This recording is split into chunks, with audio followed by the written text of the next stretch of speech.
Came out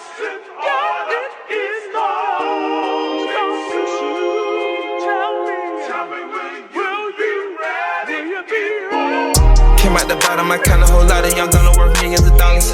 I asked out the charm, my little bitch a model. She made a few ends off her follow. Your one on tour, a BP the child. Live in a cool, I'm a title. Ain't no more worries, I'm up at it early. Your niggas tryna figure out the problem.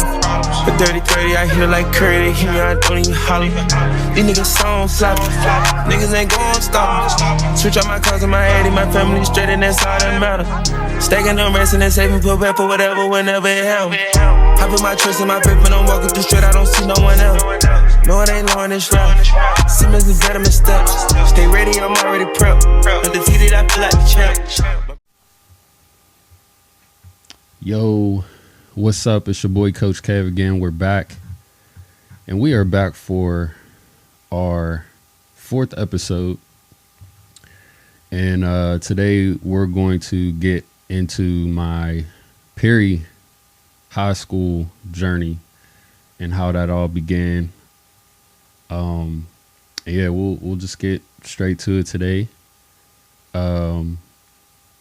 I definitely, before we do, actually, let me just shout out everyone who's been tuning in for this podcast, man. Everybody who's been taking their time out to listen. Hopefully you're learning something. Hopefully, you got a new perspective. Hopefully this gives you a little bit of hope. Hopefully a lot of hope. In your journey. Maybe, again, if you're a parent, if you're a coach, if you're a player, maybe you're just someone, again, who just loves a good underdog story, loves a good story. Thank you for everyone who takes their time to tune in, man, and support this podcast and support this channel. Again, thank you so much, man. You guys mean the world to me. Thank you. Love you guys. Yeah, don't forget, subscribe if you're on YouTube. And like it, share it. Share it with somebody you know who can benefit from this story and this testimony. And yeah, let's get to it. So Perry, when I started 9th grade, I was actually still playing for the previous team we talked about in the last episode, Bell Super Browns. And so I was still playing for them. I was actually the youngest in my class. And so I was young enough to still play. And I was, I talked about the Graves' disease and how it was hard for me to gain weight. So I was still able to make weight. And even in 9th grade. So 9th grade, I was working out with the team. I wasn't technically playing with them. I was lifting with them, doing off-season workouts, and just trying to transition from, little league to high school football, which is, for some guys, it's a really tough transition going from little league, youth league to high school football. And so, yeah, like, let me talk a little bit more about how I arrived at Perry to something I want to share about the how for me. So at the time, my home school was Brashear. Or no, I'm sorry. No, it wasn't. It wasn't Brashear. It was oh man, my Brashear guys, if they're listening to this, they're gonna be so mad, because if they find that out, they're gonna wish that I didn't make that decision. All right, so it was actually Carrick High School. And so Carrick at the time was not good at anything. And if you're a city kid, Carrick is like not a school you want to go to if you want to play sports, if you want to pursue sports and you want to take it somewhere. Carrick's just not, and it wasn't a football school. You know, it wasn't a sports rich school, and so often you would find kids that you grew up with in that neighborhood, typically that I grew up in, Mount Oliver, Belt-Suver area, St. Clair.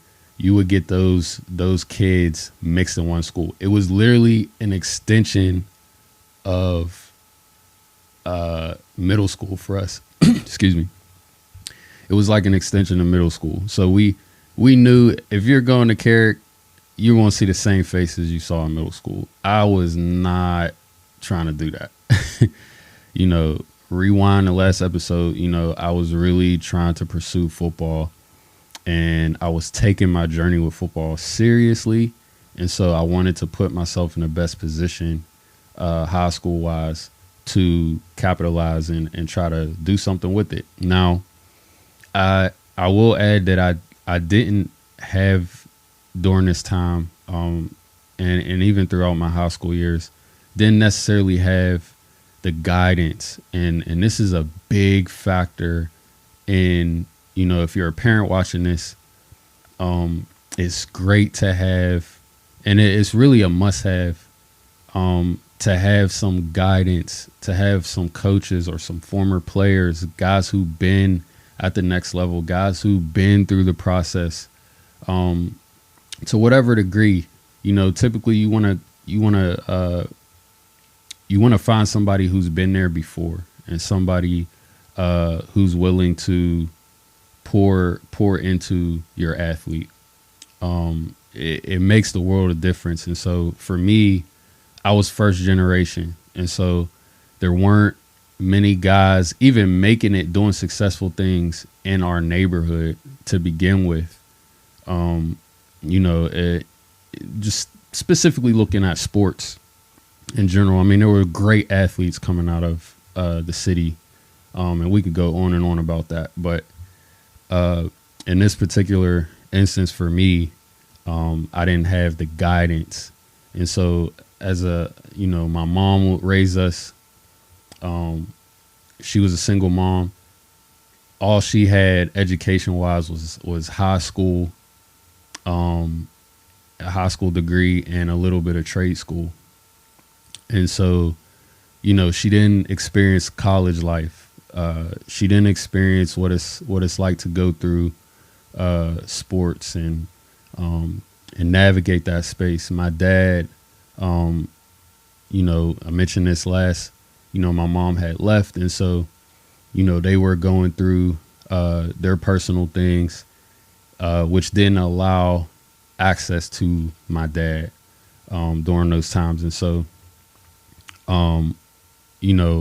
it was rough trying to figure out, especially through high school, how to navigate the transition, and how to navigate. We'll get into this most likely the next episode, more the recruiting side of it, which I'll speak about that next episode.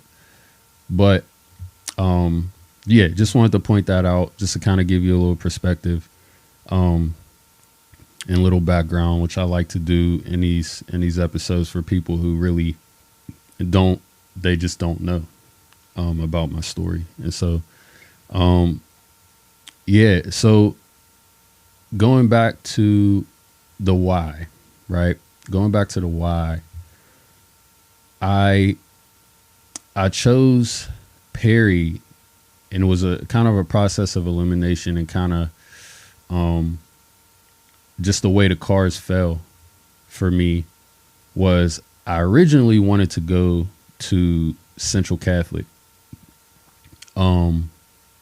either Central Catholic or Gateway. And so I talked to my mom about it. This is the time, I had to make a decision of where I want to go to high school. My mom sat me down, asked me those questions. Where do you want to go? Where do you see yourself going? She was looking more at the education side, but she knew how serious I was about football. And so she respected my opinion. I tried to be the best kid that I could, the best son that I could. Wasn't perfect, but you know, my mom would probably say, "Oh, he was perfect." No, I wasn't. But I did try to do the best I could to make her proud. But I say that to say she trusted my judgment when it came to, okay, what choice do you want to make, son? So, you know, we sat down and talked. I brought up Central Catholic. She looked into it. They would not give scholarships because for some reason, and at that moment, and we couldn't get the scholarship.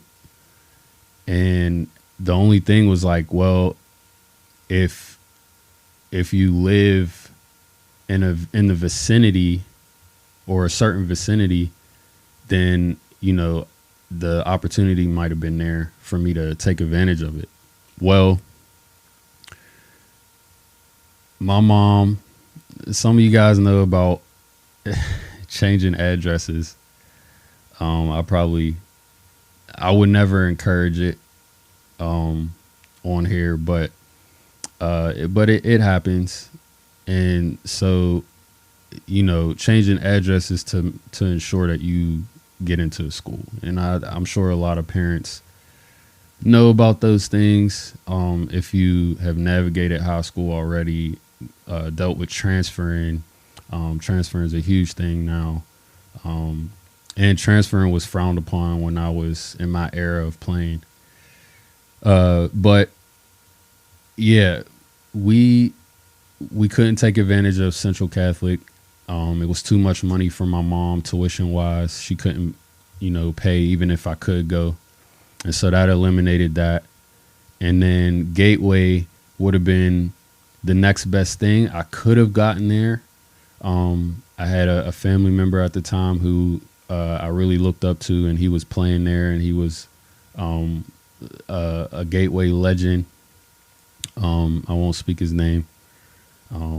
But, you know, I really wanted to go there, and the only option was to change the address. And so what I mean by change the address is use a fake address, right? Use a fake address, and or use an address of a family member or a coach or somebody in the vicinity of the school, so that I would be accepted into the school. And so my mom was not willing to compromise in that way, and I respected my mom. You know, her morals and values, something she instilled in me. I mean, I was willing to do whatever it took, but I understood what my mom was trying to do and just trying to be honest about it. And I respected that. So my mom was like, nah, Gateway's out of the question. And so I'm like, all right. The next best school I could possibly think of is, back then we had the Fedco Zone on a local news station in Pittsburgh, PA, which was channel 11 WPXI. And so the Fedco Zone was something, if you're an athlete, you look forward to it every week. I remember times where I would go to church with my mom, and like everybody in church would be like, "Oh, little Kev, we saw you on Fedco Zone running around scoring touchdowns." It is the greatest feeling, you know. The Fedco Zone used to highlight the city more than anyone else did, and so we would love to watch that weekly highlights and hopefully catch yourself running and make the cut, right? So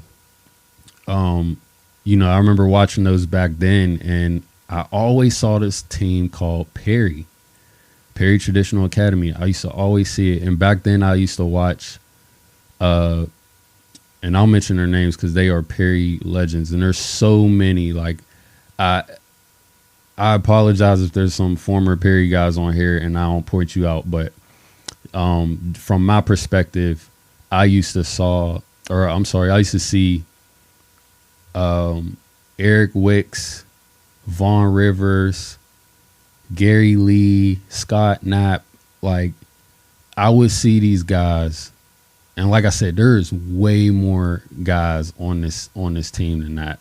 Gerard Vincent, the Vincent brothers, like, oh man, I could go on and on, man. They were loaded. These guys would just blow people out, like 50 something nothing, 60 something nothing, like, and I would just love the competition was high, and I felt like everybody you saw on there was just able to make plays, a lot of speed, and so that intrigued me.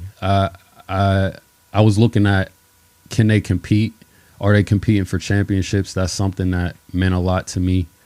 I was more into who gives me the best chance to win championships. Even at a young age, I won a lot of championships in youth football already. And so I always had the mentality to win. And I always wanted the end goal of my team hoisting up the trophy, and so that meant a lot to me. And so Perry was the best case scenario if you're thinking city schools at that time in that era. So they were back-to-back city champs at the time, proven in the city. So I told my mom, hey, I see this team on the news all the time. They got a great football program, I think. Can I go to that school? So she looked into it. She's like, oh, and this was the deal breaker for my mom. She said, oh yeah, like I see they have a magnet program. And me, I didn't even care, honestly, if they had it. The fact that she was down, I said, oh yeah, that's cool, Mom. Yeah, magnet program. Right. Yeah, that's great, Mom. So she was cool with it, and she actually suggested then and there, she said, I think maybe because they have the magnet program, this is a school your sisters could go to too. I was like, yeah, I think so. So we quickly jumped on it. My mom jumped on it. I got right in. Instantly went to the football coach, as quickly as I could. I let him know I wanted to play and who I was playing for and at the moment.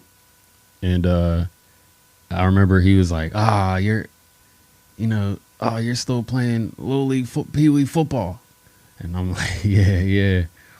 And I quickly learned from the seniors that I met that was frowned upon. And I'm like, man, like, I'm too young. I felt like I needed that extra year. And so I just went off that. Like I was really starting to come into my own and really starting to hone in my gift and talent to play. And so I was okay with playing that extra year if I had it, and so I did that. And but again, while I was there, I did work out with the team. Coach was like, yeah, we're having lifting this time. Workouts at this time. Come down to the weight room. I just made sure I was in there. And so while I was in the weight room, this is where the nickname came. All right. This is where the nickname Plex. I told you guys this in the earlier episodes. I had the Plex nickname. This is exactly what happened. I was in the weight room lifting, and we had another freshman who was a tight end, and they used to call him Ed Kevorkian. And he used to hate it because he's like, why do they keep calling me this? And we had a bunch of great coaches. We really did. But it was a coach full of white guys, Pittsburgh, bread, lunch pail guys. Like, I know they'd be okay with this because they made shirts about it. They're like, we're coached by old white hags. I think they had on the t-shirts, man, the kale t-shirts on the back, man. So, yeah, man, but they could laugh at themselves, and that was great, man. But, I will say these are some great coaches, man. Like from offense to defense, just great coaches. They were committed. Excellence was just a part of their DNA, and they instilled that into us. And then, really, the seniors instilled that into each. It was different then, man. The seniors really instilled that into the next generation of kids behind them. So their standard was so high. You couldn't help but come up. It was just so high. And, I'm going to put that on pause and tell you about the nickname because I can go in on that. And I might end on that this time because, man, I feel like that's missing in today's game. But not everywhere. But yeah, so the nickname, right? I'm down in the weight room. Ed Kevorkian, I'm down there with him. The new coaches, I'm a new kid, freshman, lifting, trying to fit in, trying to impress the coaches, making sure I'm the first one there, making sure I'm the last one to leave. I love putting in the work. So, they didn't have to ask me to do that. I was just already doing it. And me and Ed were one of the last in there. And so, of course, they're talking to us. And they're like, you play, what you play, wide receiver? I was like, yes, sir, coach. And this is Shapani, Coach Shapani. And he said, man, anybody ever tell you look like Plexico Burris? And I was like, I didn't know who that was at the time. I'm like, Plexico Burris. And they're like, yeah, Plexico Burris from the Steelers. And I'm like, oh, Plex from the Steelers. I'm like, okay. I'm like, no, not really. And he's like, man, coach, Bill Gallagher was our head coach, man, legend, Hall of Fame coach. And coach, we called him G. G was like, what'd you say, Shapani? He said, man, doesn't he look like Plexico Burris? And he's like, oh, yeah. He's like, you know what? We'll call him Plex from now on. And Shapani said, yep, we're going to call you that from here on. He's like, your name's Plex now. I said, okay. Anyway, for me, it was like any way they could, make the connection with me, as a freshman. I knew there was a ton of talent on the team, a ton of receivers who were already good, experienced. I was okay with it. And so that is where I was named Plex freshman year in the weight room, trying to make a name for myself. And it came out with a nickname. And I'll tell you right now, a little spoiler alert, that name just like it rushed throughout the city, like, and everybody knew me as Plex after that. And I don't even think people really knew my real name, and I can prove that probably in the next episode. I may talk about that moment where it became real, like, man, this nickname has gotten out of control. So yeah, that's how I got the nickname. So yeah, freshman year, I didn't play. Obviously I was finishing up youth league, And yeah, like it was a learning year. I felt like it was a year where I can like learn, almost like a red shirt in college, where you sit out a year and you just soak it in, you learn, you're still working out with the team, you're still practicing, but you're not competing in games. And so for me, it was just a year to like, man, like see it for myself. I mean, the guys that I watched on the news, I'm seeing them in class, I'm seeing them in the weight room, I'm seeing them walking through the halls. They're huge. You know, I'm this scrawny kid from Belsuver.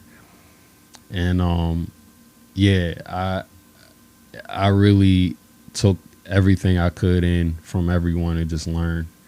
I was a very observant kid, and still to this day I'm really observant. And so I like to see it done, and I felt like these guys would show me how to do that, by the standard that they had. And man, what a standard it was, man, because, and this is what I wanted to talk about, was the standard in our football program was second to none, man.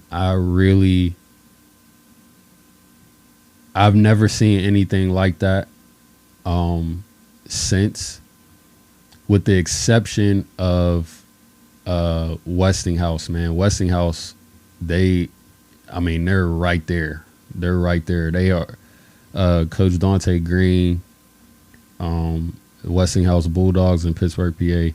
A team we faced, I mean, we crushed them when I was there, but now the tables turn. They're crushing Perry every year. So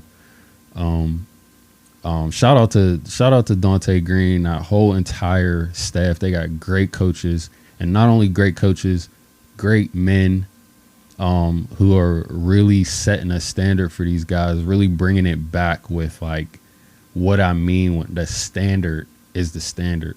And so, yeah, we had that at Perry, and I don't think even then we realized what we were doing.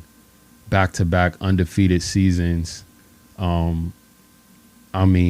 Back-to-back City League champions, back-to-back state playoff runs, and we were making history not knowing. But if you would look into our practices, how we practiced, how we approached weightlifting, how we approached games, like everything was high. Every standard was high. And if you do if we had a routine tradition that we did in practice, say if everybody got in two lines, all right, we had this thing in practice where we would line up two lines, right? And seniors would just run through the lines, as fast as humanly possible, flying through this lane. We're standing shoulder to shoulder. And if you are any bit off, you're getting crushed. And we literally seen that happen. Somebody broke their jaw from thinking it was just not taking it serious. It was his first practice, I think, maybe first week of practice, and he was trying out football, wanted to see if he could do it. You know, we were a hot City League team, and so back then everybody wanted to play with us. People accused us of recruiting because we were getting guys from all over the city into one team, and talent from everywhere. Like, a lot of people knew the guys, like myself, knew the guys from youth football. And so they're like, how did you get him? How did you get him? And so we had some ball players from the starters to the bench.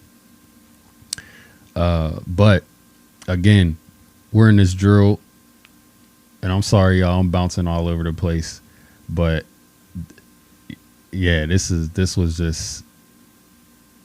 a great time, man. High school football is one you will never forget. High school football, you will never forget those times. Those are some of the funnest times you will experience with football in your life. And I will not be the first or the last person to say that. But back to the story, because I'm getting off track. All right. So 2 lines. All right. Right. We're shoulder to shoulder. Seniors, older guys flying through this line. And if you get hit, you're getting yelled at, or you're just getting knocked out, you know? And so we would do that as a routine. And the people who would stand in the middle or be a little bit off, they would never hear, it's like the consequence. Once you see what happens with the kid, you're like, oh yeah, I'm just going to line up as straight as possible. As a freshman, you're like, oh, I'm never doing that. But that was just a brief example of what I mean when I say the standard was so high, and it was just detail oriented, because literally the kid I was about to tell you about who broke his jaw, he was just standing and we were like, bro, we're like, move over. He's like, I don't care, man. Like, this is some bull crap anyway. And we're like, bro, what are you doing? And so he just didn't care. But he found out then and there. I mean, they flew right past him. Boom, he went down. Next thing you know, we found out he literally broke his jaw from that. And you find out, one, if you want to play high school football for real at Perry at that time, and 2, like, are you serious about football? If you are, this is the place to be, because it's competition all across the board. And I was competition driven. I loved competition. I live for competition. I was quiet, but I really, as the years progressed, my head coach would call me this. He would call me Silent Assassin. He'd be like, hey, there he is, the silent killer. And I'm like, yeah, I was literally, he used to call me that too, between Plex or Silent Assassin. And, yeah, I just thrive off the competition. I love to get better. I like to go up against the guys who were the better players. I like to go against the seniors. I like to measure myself against them and see how, like, all right, oh, he got me on this one. Like, all right, I'm going to remember that. I'm going to study that play or whatever the case may be. And I'm coming right back and getting some more, you know, because I wanted to be the best. I knew the competition was high, and I was willing to do whatever it took to be the guy that I was inspired by watching the news on the FECO highlights, and you know, just hopefully, you know, even then thinking like, man, I would love to be a Perry legend like these dudes, you know. And so shout out to the seniors who, you know, I actually got to meet those guys and play with those guys that I watched on TV. And, you know, meeting Scott, meeting Eric Wicks and Vaughn Rivers, like, these guys inspired me to play for Perry. They were the standard at Perry, and getting to see those guys live really shaped how I approached the game, and really shaped my love for the game as well, and just the standard that I kept from then on. And I kept that even in my leadership. Though I was a quiet leader, I kind of led more by example. That was me. And and still in a lot of ways that's me, you know, leader by example. But that's where it came from. You know, that's where I found my competitive nature. I'm like, you know, you got to compete if you want to see the field. You got to compete if you want to, you know, become the caliber player that you want to be. And so, yeah, shout out to Bill Gallagher, all our coaches, Stilly, Shapani, Coach Broad, Coach Kip, Coach Linwood, man. Actually, Coach Linwood, and I'll probably end with this because I forgot about this. Coach Linwood was my coach at Belsuver, right? So I didn't know at the time that he was actually coaching as well at Perry. Didn't know either that he went to Perry, right? So Coach Linwood was actually one of my favorite Little League coaches.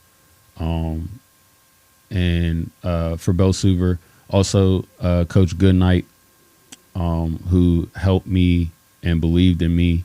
Both of those guys believed in me when I felt like not many people believed in me. They did. And so they gave me a chance to really thrive and really showcase my talent at a young age and help me come into my own. And so shout out to them, man. They pushed me. They pushed me to be great. They pushed that standard that I'm talking about, and they just had that. And so they instilled that in me. And so I was gravitating to that level of coaching and that level of excellence. And so, man, we had it. Yeah, you know what? We'll end on that for today. I want to keep these podcasts as short as I possibly can. You know, and hopefully you look forward to the next episode. Next episode, we will talk more about my Perry journey, kind of the back end of it. But we'll finish up with high school and how that went. A lot happened, a lot of crazy things, a lot of twists and turns. But oh man, we overcame. We stood victorious, and that's what this podcast is all about, man. Is the obstacles that you're faced with that are thrown in your way, or unexpected, you know, unaccounted for. You never really see them coming, but how do you respond? And so, you know, hopefully, in your situation, you can stand victorious as well as I did, as so many others have. But keep going. If you're listening to this, don't give up. If you're listening to this, man, keep grinding. If nobody believes in you, you got to believe in yourself. You have to keep believing. Keep doing the right things. Coach Cav, we're here. Sports podcast, Sports Journeys, KO Universe podcast, right here, right now. All right, see you next time.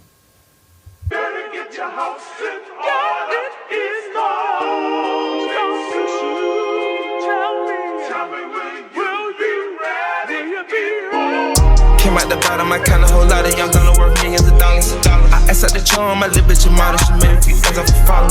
You wanna on tour, a BP the child. Living a cool title. Ain't no more worries, I'm up at it early. Young niggas try to figure out the problem. The dirty 30, I hit it like Curry. They hit me, I don't even holler. These niggas songs flop.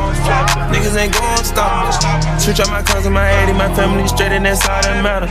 Stacking them racing and saving, put back for whatever, whenever it happens. I put my trust in my paper and I'm walking through straight, I don't see no one else. No, it ain't long this route. Simmons and Veteran steps. Stay ready, I'm already prepped. Undefeated, I feel like the champ. My bitch love the hunters, we fucking get money. She turning my tongue to a champ.